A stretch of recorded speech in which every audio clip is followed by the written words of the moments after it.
Hey, real quick before we dive into the Hardcore Closer podcast, if you haven't already, jump over to hardcorecloser.com, sign up, and join over 20,000 sales professionals from around the world and receive free hardcore sales training every week after week that will help you step your game up. Now, buckle up, closers. Here's Ryan. Let's do it.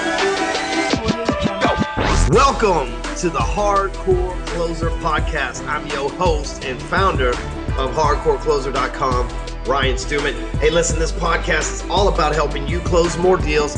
And listen, if you're selling cars, homes, financial services, consulting, whatever it is, I'm dedicated, and the information in this podcast, specifically this one, is dedicated to helping you generate higher quality leads, increase your closing ratios, show you how to charge them premium fees. Get paid, baby. Get paid what you are worth. That's our saying over there at Break Free Academy, which, by the way, we have to fill up Break Free Academy. We're getting short on time. We got a couple of spots left. Apply today, breakfreeacademy.com. Don't ask questions. Just go there, watch the video, and apply. Hey, what's up if you're new? I'm excited that you're here. Probably somebody cool told you to come here because where all the cool people are. I mean, it's apparent, right? That's what we got going on here is like the cool people. If this were the water cooler, none of us would be there because we're all out there making sales. No, but if you're brand new, I'm excited to have you here. If this is your first time, we're going to be funny. Specifically on this episode, we're going to offer you some great insight on some sales training and some sales thinking, specifically some shit you don't want to do when it comes to sales. Might cuss a little bit, but hey, listen, after you're done, listen to the show. Thank whoever brought you here. And for those of you that keep sharing this, and dude, we have so many listens right now between YouTube and Stitcher and iTunes. I mean, I think that we're pushing, I don't even want to just throw numbers out there, but it's an insane amount of traffic. And that's coming from a guy who gets 500,000 visits each month to his website. I'm saying that there is a lot of listening, I believe, into 7 figures already on this particular podcast. That's pretty damn cool, in my opinion. Thank you guys for that. And it's all because you guys are sharing it with people, right? You listen to it, you like it, share it with somebody. If you listen to it and you don't like it, I ask that you take a look at yourself and ask yourself why. But if you don't like it, that's fine too. But here's what I do need from you, that those of you that listen, inviting your friends, everything else, I appreciate that. I need you to leave me a review on iTunes though, right? Like nobody's going to find me. Nobody's going to know I exist. Nobody's going to like me if I don't show up in the search engine or the news feed or whatever the hell they call that thing over there in iTunes. So if you dig this show, I'm asking you, law of reciprocity in full effect here, ladies and gentlemen, to go to iTunes and leave me a review. If you're not listening to this on iTunes, that's cool. Don't panic. Just hit the like button on Stitcher or YouTube or wherever the hell they've stolen my content and posted it these days. Who knows, right? I'm totally cool with that. Feel free to re-embed my shit. I love it. Here's a 5-star review right here, which are our favorite kind of reviews, by the way, is by ESPN 957 on April 8th. He says, this is as hardcore as it gets. If you are in sales and not a bullshitter, then listen to this podcast. Great tips, techniques, and motivation for you to go close stuff. So I appreciate that, ESPN 957. I feel like we're on AIM or something like that. So, hey, before we get into the content of this episode, I just want to give a shout out to producer Robert. He's really stepped up his energy levels lately, and I'm proud that he's like leveling up in his life. So good job there, Robert. You got anything you want to say to the beautiful people here listening to us? Thank you so much, man. I appreciate that. Yeah, the audience has motivated me to crank it up. That's all. I dig it. You sound like you're on fire, man. All right, so let's get into the 7 deadly sins of sales. Here's the thing, man. These will fuck your sales job up. Right? If you're doing any of these 7, like knock it off right now. But like, hear me out. These are going to be common sense things that you're going to be like, well, I already knew that. But then I'm going to really drill down through this episode and find out if you're really doing it. Because oftentimes we think we're doing something and we're really not. Right? We're like, dude, well, I just followed up with them. Like, man, it's already been a month. You should have followed up with them 3 more times by now. So let's get into this. Avoid these 7 deadly sales sins at all costs. Number 1 is, just like I said, not following up. And because I want to get the most important sin out of the way up front, because that's exactly what this, like, the money is in the follow-up. And that's cliche. We've all heard that before. Hopefully that's nothing new to you unless you're brand new to sales. The money's in the follow-up. Listen, you're going to have to talk to somebody 8 to 12 times before they will buy from you. And here's why. People don't usually trust strangers and give strangers money because strangers don't offer value. So you have to get the prospect to become familiar with you. The only way for someone to become familiar with you is if they get used to seeing you and hearing from you again and again, right? What back in the day, you meet somebody at like the ranch or whatever, right? They came back 2 years later. You knew them back in the day. You go to the networking meetings, you meet somebody, then a month later, you meet them again. It might take you a whole year before you became familiar with that person. Like, yeah, I met him a couple times. But thanks to, modern technology, the phone, social media, LinkedIn, all these other places, you can hit somebody with 8 to 12 different contacts. You can hit them with an email, text message, give them a phone call, send them a message on Facebook, send them a message on LinkedIn. And within about a week, you've built this familiarity bond with them. They know you, whether they liked you in the beginning or not, they know you. I mean, here's the thing with me. Most people, and I'm totally aware of this, and it's okay. Most people, when they first see my ads for the first time ever, or they first hear this podcast for the first time ever, they start thinking, oh, this guy's like an egotistical douchebag. I get it. I'm fully aware of that. But I got a follow-up game plan to sell you into liking me, right? Funny how I followed the same shit that I preach about on here. Listen, whether you like me or not, I'm going to take over your news feed. I'm probably going to be in your emails. You're going to see other people talking about me because that's part of my strategic plan as well. And that's part of my strategic follow-up as well. And there comes a point where you're just like familiar with Hardcore Closer and you're like, that dude's pretty cool. I bet there's a shit ton of you listening to me right now that are going, that's exactly how I started listening to this fucking show, right? Like, hey, it's all good. I know that's the mark of a true salesman, right? I know what I'm dealing with. But what's crazy to me is there's a lot of sinners out there. Amy, my beautiful Amy, she's got this Porsche Cayenne that she just loves. She calls it the Panda because it's black on the inside and white with some like black trim and stuff on the outside. And it's easier for the boys to say that. It's cool, right? It's like her little Panda. Well, we're moving to the suburbs. So she's got to go get a front license plate on the Porsche, right? Because they write tickets for that shit in the suburbs. They don't write tickets for stuff like that in the city. I had to do the same thing on the Maserati a couple weeks ago too, just kind of making the preparation to leave the big urban life.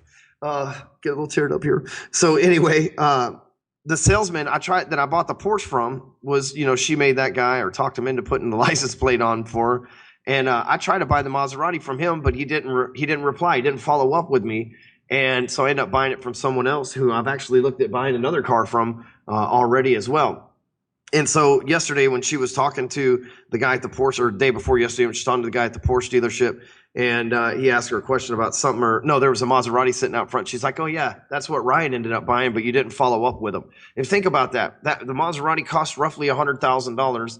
And so that dude lost a $100,000 sale. And I was trying to buy from him, but he never followed up with me. It's a deadly sin. How many times, like today, I was teaching the salespeople that they're down on the 5th floor, right? We did this apprentice thing. You remember that, right? The apprentice thing that we did where I interviewed people. There's 5 of them down on the 5th floor right now. And I taught them, I did 4 calls today. I closed one of them for $1,000. Out of 4 calls to our leads, I closed one of them for $1,000. 2 of them on the hook, right?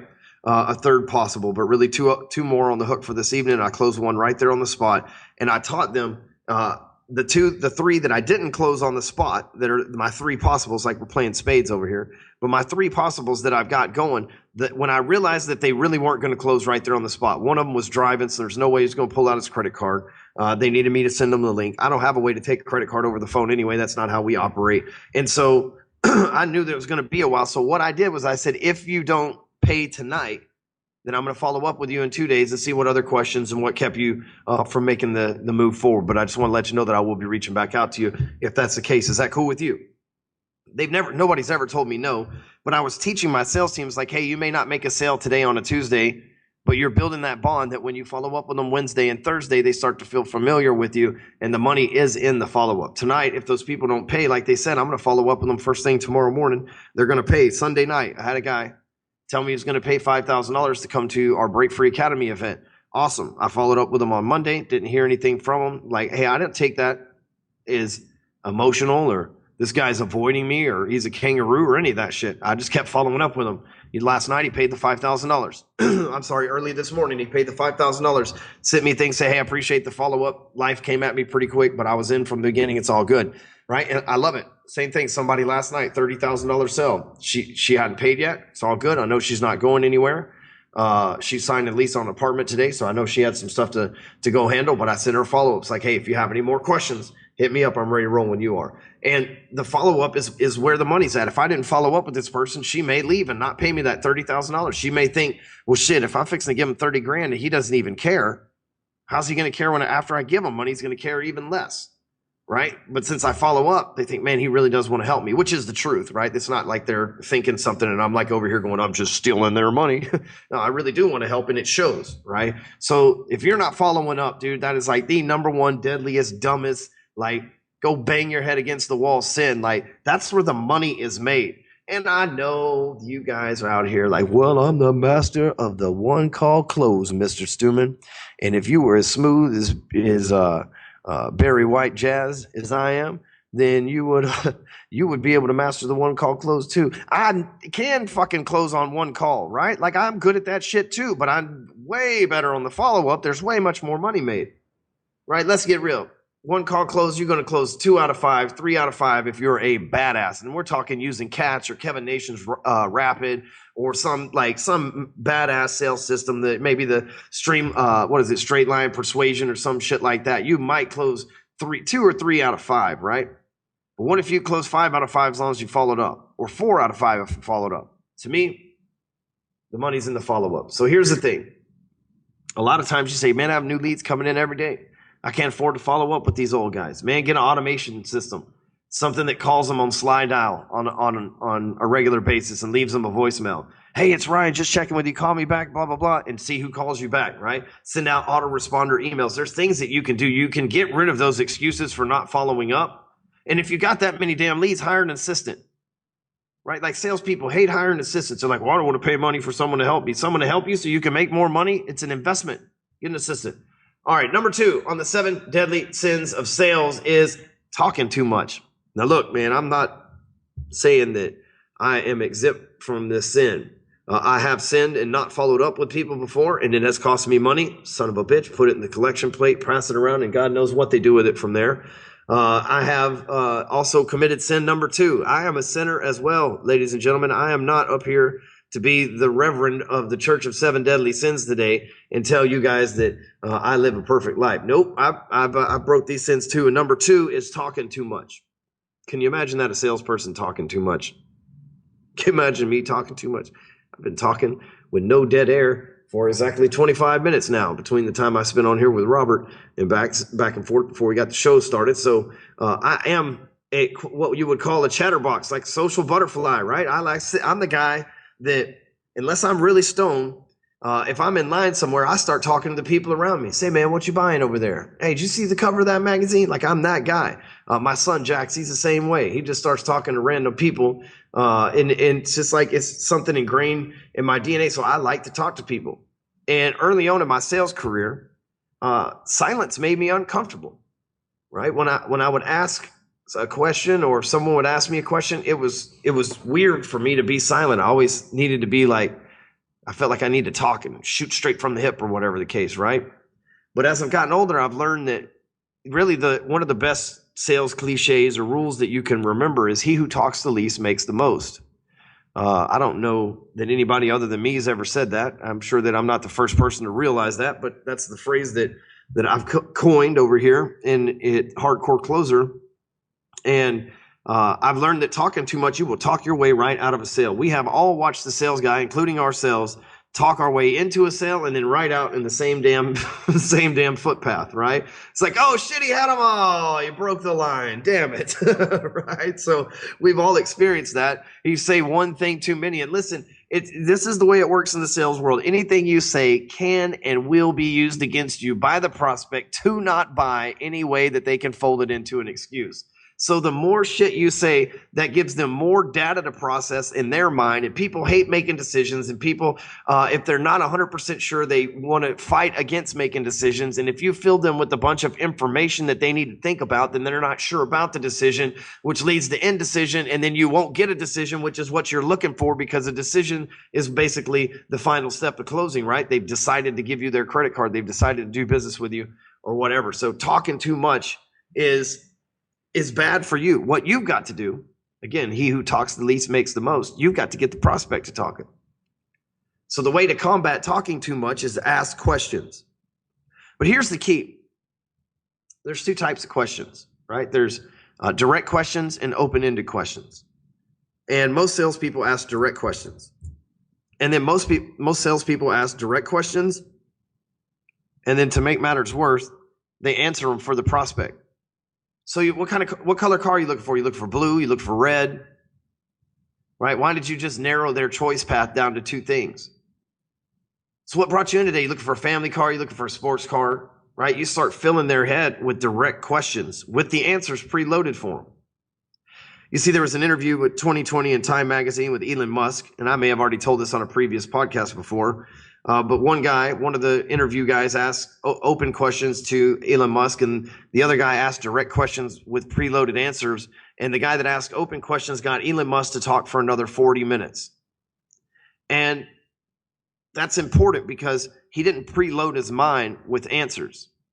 And so an open-ended question is, well, what brings you in today? What made you decide to reach out? Why is it that you like this particular car? What is it you're looking to accomplish? You don't say, what is it you're looking to accomplish? You buying a car? You buying a truck? Need new this, need that? Don't give them the answers. Ask them open-ended question. And the key with those open-ended questions is they're the ones. Now you've put the onus on them to start filling that dead air, right? You ask them a question, and then when they hit you with the answer, just ask them another question. Eventually they'll open up, I promise. All right, let's talk about number 3, not knowing your product. Wah, wah, wah. What are you doing, man? Like if you that's a deal killer, right? If you don't know about your product, you're seriously in trouble. Now, listen, there's a difference between knowing every little single detail about your product, which helps, but that can also lead to information overload, right? You could talk too much about your product and then give them too much information to process, and they're out because they can't make a decision. But you've got to know, really, let's say not knowing your product, but you've got to know every objection that they're going to give you from your product. It's too expensive. I got to talk to my partner. We weren't ready. We're just shopping. Like all these other things that they're going to talk about, because that's important, because you want to know how your product fills those objections, right? Another thing about not knowing your product is, like, people ask sometimes some pretty technical questions, and instead of saying, you know what, I'm not sure, I can find out real quick for you, let me ask somebody who knows the answer to that. Oftentimes salespeople will change the subject, not answer the question, or give you the wrong answer. And that's really dangerous. You know, if you don't know your product, study up on it, get to know it. Probably the best way to do that is to sell some of it, right? But the other thing is, like, don't lie to your prospects, right? Like, don't give them misinformation. That's only going to hurt your situation worse. If you don't know the answer, there's plenty of times where I don't know the answers to things. My sales staff doesn't know the answers to things. They say, I don't know, let me ask Ryan, and I'll get right back to you with that. Same thing, I'm not sure. Let me check with XYZ vendor, and I'll figure it out for you. There's nothing wrong with that. We don't have to be know-it-all. We're salespeople. We're supposed to know a lot, but we don't have to know it all. But if you don't know it all, you definitely want to steer people in the wrong direction. A lot of people do that because they don't want to look dumb. They say, just any answer is better than no answer. And then for all you know, you gave them the wrong answer. You cost yourself a sale, and then they hit you back up and say they bought it somewhere else because they gave them the right answer. So know your product, right? That should be like a Rage Against the Machine parody for, like, know your enemy, know your product. Anyway. All right, number 4, failing to prospect. Listen, if you're not working every day to fill your pipeline, you're straight up failing. That's it. This life ain't for you. Pack your bags up, go see Harold in HR and tell them you want a job over in the fucking accounting department. Because listen, you got to always put every day, I don't care if you got 50 deals closing this week, you need to figure out a way to put 50 deals in there for next week too. And that starts with prospecting. You have to set aside time every single day. I put 2 hours aside every single day to reach out to new people to put into my pipeline. In my case, that means running ads, right? You always have to be prospecting. Many people, they'll get a big month or they'll get a big check, and then they won't have prospect. And then all of a sudden they're starving for a deal, and they'll prospect anybody, anywhere, anytime. They'd be prospectitution, right? It's prospectitution. Write that down, Robert. That's some good shit. Prospectitution, right? Sounds great. Could be the bud speaking. Anyway, the old THC podcast here. But failing to prospect's huge, man, because, like, how are you going to consistently, well, we didn't get in this job to, like, have roller coaster commission months. And we watch these people, they get this big month and they get all busy closing all the stuff that they have. They forget to prospect, and boom, the next month they're starving to death. Kids are eating ramen noodles again. We've all seen that guy in the office, probably been that guy a time or two. I'm having a conversation with one of my tribe guys just yesterday, as a matter of fact. And he's one of the coolest dudes, man. I love the guy, right? Got a big mortgage operation. They did 50 or 60 loans last month. And him and two or three other, I say big mortgage operator. They do a lot of mortgages, but it's him and two or three other guys. And they just crushing it in the mortgage business right now.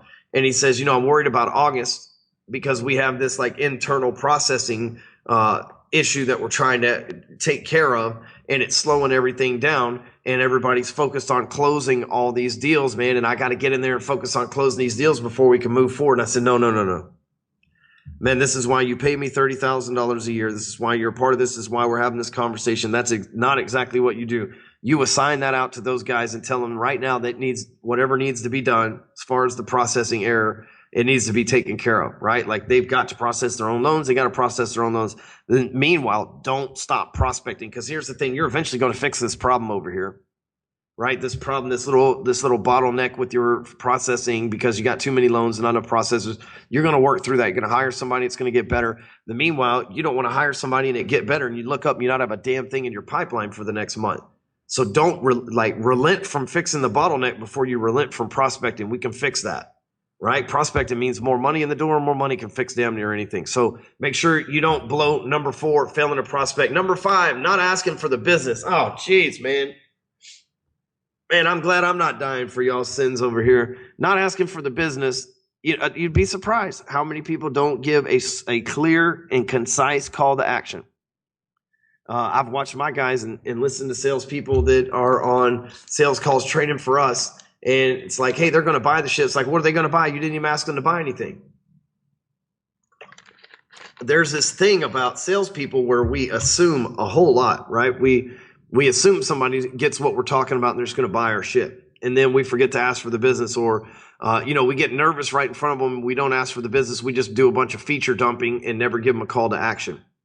Now, listen, if you're not asking for the business on every single turn that you take, you'll end up working for somebody who does. Write that shit down. Take a picture. I don't give a fuck, right? That is like, listen, people who don't ask for the business got skinny kids. We talked about ramen noodle in number 4 here. You'll be eating that shit right here again, because listen, and those of you that are closers that listen to this, you're like, who doesn't ask for business? A lot of people. Probably look around in your office. There's a lot of people in your office right now, and you're like, man, that dude ain't closed shit this month. You know why? Because probably not asking for the business. I've caught plenty of people over the years in different industries and different businesses, and just say, hey, man, you just let that dude walk right out the door. That was a sure thing. What are you doing? You didn't even ask him if he was ready to buy today. You gave him a bunch of information, a brochure, and shook his hand and sent him on his fucking way. You told him not to buy today. How crazy is that? But it happens every single day. When I was in the car business, I'd sit down, and it was my job to close deals when sometimes other salesmen couldn't. I'd sit down, I'd say, well, what's going to keep you all from buying today? Well, nobody's really asked us to buy anything today. We're interested. Well, fuck. All right, cool. Let's rock and roll. I'll ask you to buy. You want the red one over there? Let's roll. Oh, the blue one? Shit, I got you, fam. It's all good. All right, number 6, selling features. This selling features, features sound like you're selling shit, right? But really you're selling shit, right? You're just selling stuff that people don't need. So let me give you an example. My Break Free Academy digital program has 144 videos in it. That's a lot of videos. That's like a greatest hits of Metallica collection, right? It's like, hey, Robert, you remember that? It was about, oh, no, never mind. I got it. It was Binge and Purge. Remember that box from Metallica? Any of you guys are Metallica fans? It was like full of all these CDs and DVDs and probably VHS tapes back then. But anyway, so that's like what my BFA digital course is, right? This is real estate, consulting. Dude, it's got all sorts of shit in it.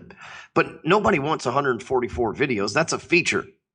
If I was trying to sell you in 144 videos, you're like, where the hell am I going to get all this time at? Instead, you sell the benefits, right? The benefit of that program is you can have a funnel with an ad ran to it in less than an hour. Right? And the other 140 videos are, a bonus, right? So congratulations. You can get whatever you need out of the damn thing in an hour. The rest of the stuff's awesome. And the feature, the benefit is you can get up and rolling fast, because I know we're all limited on time.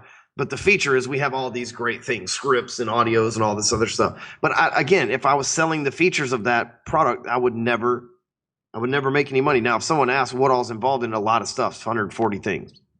But that's not something I'm selling. A lot of people, they just start offering that information. The car's got anti-lock brakes. It's got AM, FM radios, power windows, power locks, rear disc brakes, all this. Like, dude, is the car going to get me back and forth to work? Because if not, I'm going to lose my fucking job, right? And they wonder why they don't close business, and they're selling all these features, right? Well, how do you find out the benefits? Because the benefits vary from customer to customer, right? From prospect to prospect, whatever. The benefits vary, right? The benefits to one person might be a feature to another. True story, fam. Hear me out. How are you going to find out the benefits that they need if you don't ask them questions? So let's talk again. We go back up to, I believe it was number 2, talking too much, right? So you should be asking questions. So instead of selling features, you're asking questions to find out what benefit they need, right? Is it a car to get back and forth from work? Do they have a kid? Now they need a minivan or an SUV and they need to trade up from a car. You have a midlife crisis, get a divorce. Now they need a coupe or a sports sedan, right? Like, what is the benefit, right? That's what you're looking for. And you find out and uncover that by asking questions. And it's cool to talk about a couple of features, but that's not what makes a sale, right? Which is why it is number 6 out of 7. It's still an important, deadly sin, but it's kind of a necessary sin. It's kind of like drinking, right? And last but not least, number 7, not having a clear offer. Man, I get people to hit me up on Facebook chat or through email or on Twitter, LinkedIn every day with an offer that makes absolutely no sense to me, right? They may have the coolest product and the shit that could make me a multi-gazillionaire, and and I would buy it in a fucking heartbeat, but their offer is so unclear. They start telling me, a lot of them will just start hitting me with a bunch of feature dumps. Hey, I got this software that does blah, blah, blah, blah, blah. Fuck, I don't know what any of that stuff is, right? Like, I get these messages every day. Hey, we could do XYZ for you. Like, I see them every day, but they're just feature dumping on me, and they don't have a clear offers. Like, you can do what? Well, what is going to be, what am I going to get from that? And what exactly are you doing? And oftentimes I sent a message back earlier today to a guy's like, what exactly are you getting at? What exactly do you want from me? I wasn't even sure what the hell he was offering. And a lot of salespeople, here's the thing, like, we know what we're offering, and we know a lot about our products, services, and everything else.